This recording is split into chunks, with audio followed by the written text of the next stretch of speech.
Imagine un pays qui te dit vous pouvez me prêter 100 milliards, je vous le rends dans 40 ans. Et que le marché répond non, ça va aller, merci. Salut. Bon bah c'est exactement ce qui est en train de se passer au Japon. Des obligations à 20, 30 ans, 40 ans, personne n'en veut. Les taux montent, la banque centrale du Japon sous pression, et puis nous les marchés, on est assis à côté d'un volcan et on fait les malins. Je vous avais déjà fait une vidéo, c'était pas plus tard qu'hier, sur les taux d'intérêt à 10 ans aux États-Unis. Aujourd'hui ça concerne le Japon. Encore une fois, et je préfère préciser, le but c'est pas de faire paniquer tout le monde, c'est d'avoir conscience de la réalité de ce qui se passe sur le terrain. Des éléments à prendre en compte, à surveiller, et qu'il va y avoir des gros mouvements ces prochaines semaines, ces prochains mois, vous allez comprendre pourquoi. Cette semaine, le Japon a voulu lever de la dette, lever des fonds, tout simplement, via une adjudication sur 20 ans. Résultat, ce qu'on appelle le bid to cover, c'est un ratio qu'on utilise notamment sur le marché obligataire pour savoir quel est le niveau de la demande lorsqu'on émet, en l'occurrence, des obligations. Eh bien, on est sur des plus bas depuis 2012. Pour simplifier, la demande est complètement absente. On n'en veut plus. Du coup, le taux à 20 ans a explosé.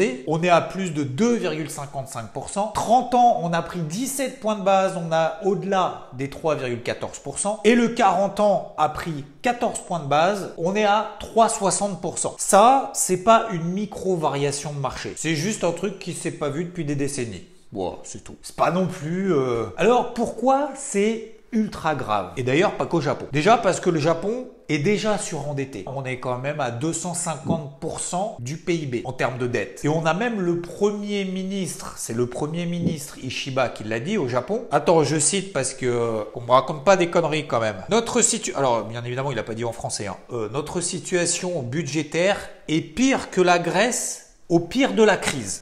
Tu vas un petit peu fort là quand même. Donc ça veut dire tout simplement qu'il n'y a plus de marge, il n'y a plus de matelas. Et que s'ils doivent payer leur dette à 3 à 4% pour se refinancer, eh bien, c'est plus un refinancement. C'est un suicide fiscal. Et on a la Banque du Japon, ça c'est le deuxième élément, qui est du coup dans une impasse. Parce qu'elle réduit doucement ses achats, mais les marchés d'un autre côté sont en train de la supplier en disant « Oh, interviens là, faut intervenir !» Mais oui. Alors le problème c'est qu'elle peut pas continuer ses quantitative easing éternellement. Tu me diras, elle le fait déjà depuis des dizaines d'années. Et d'un autre côté, elle peut pas laisser ses rendements exploser. Ça, encore une fois, j'ai déjà expliqué toutes les implications avec le taux à 10 ans aux États-Unis dans la précédente vidéo. D'ailleurs, au passage, n'hésitez pas à vous abonner et à activer la cloche pour recevoir toutes les nouvelles vidéos. Et je vais continuer à en faire de plus en plus possible. J'allais dire non, mais c'est de plus en plus souvent. Donc, si elle agit, elle est en train de perdre sa crédibilité en termes de quantitative easing. Et du coup, si elle n'agit pas, le marché des rails. Donc là, c'est un choix cornélien. Vous avez demandé un piège, on est dedans, voilà, on est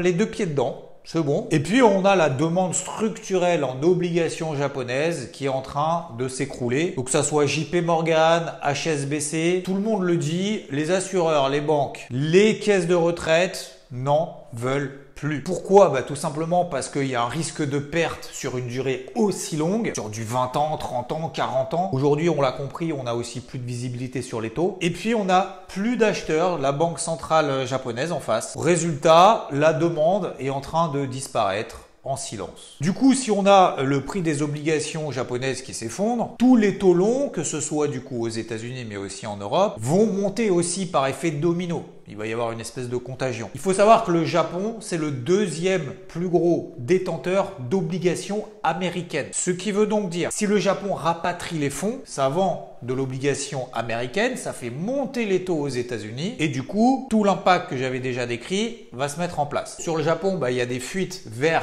des devises étrangères, autres que le yen. Quand bien même d'ailleurs historiquement le yen est plutôt valeur refuge puisque ce sont les Japonais en très grande partie qui détiennent justement la dette japonaise. Plutôt une tendance à faire baisser le yen et créer donc, même si c'est plutôt avantageux pour toutes les entreprises exportatrices, il y a quand même de l'inflation importée. Du coup encore plus de pression sur les taux d'intérêt. Voilà, donc c'est un espèce de cercle vicieux, merci le marché obligataire. Donc tout ce phénomène là, bien entendu, ce sera à suivre au cours de ces prochains mois et ce qui va être du coup très important à prendre date, je crois que d'ailleurs c'est le 13-14 juin. Oh, alerte au Google! Alerte au Google les enfants! Il y a la grosse réunion de la Banque centrale japonaise. Et ça c'est important, ne serait-ce que pour comprendre ce qui se passe là-bas au Japon et les implications que ça peut avoir ailleurs. On en a parlé, taux américain, taux européen et bien évidemment après sur tous les actifs, que ce soit les indices et autres. La Banque centrale du Japon peut tout à fait temporiser la situation en disant c'est pas grave, on va faire le choix plutôt d'intervenir sur le marché obligataire. Tant pis, on refait du QE. On arrête la réduction des rachats et on met le paquet pour éviter tout ça. Elle peut éventuellement aussi temporiser en se disant bon, on va voir ce qui se passe. Pour le moment, c'est pas bien grave, on a une petite alerte, mais c'est pas panique générale.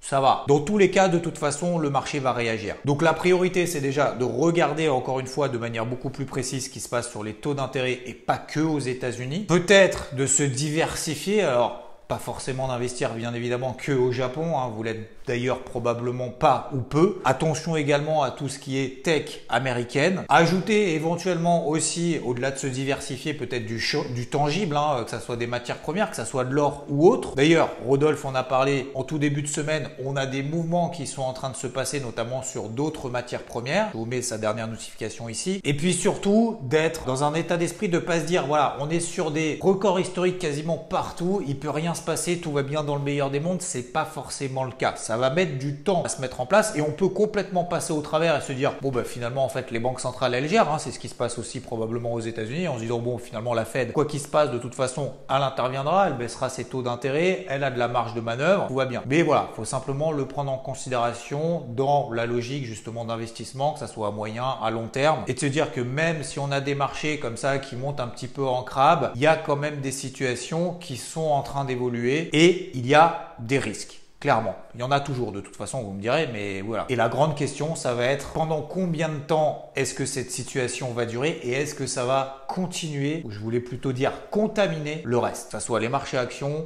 indices, marché des devises et pas que ce soit simplement local, géographiquement parlant. L'objectif ici, c'est continuer d'être attentif sans, encore une fois, paniquer ou euphoriser quand il y a des bonnes nouvelles. J'en parle également pour garder la tête froide et surtout la tête sur les épaules. Je vous dis à très vite. Merci pour vos pouces. Merci à ceux qui viennent de nous rejoindre en s'abonnant à la chaîne. N'hésitez pas et on se retrouve très vite. Ciao!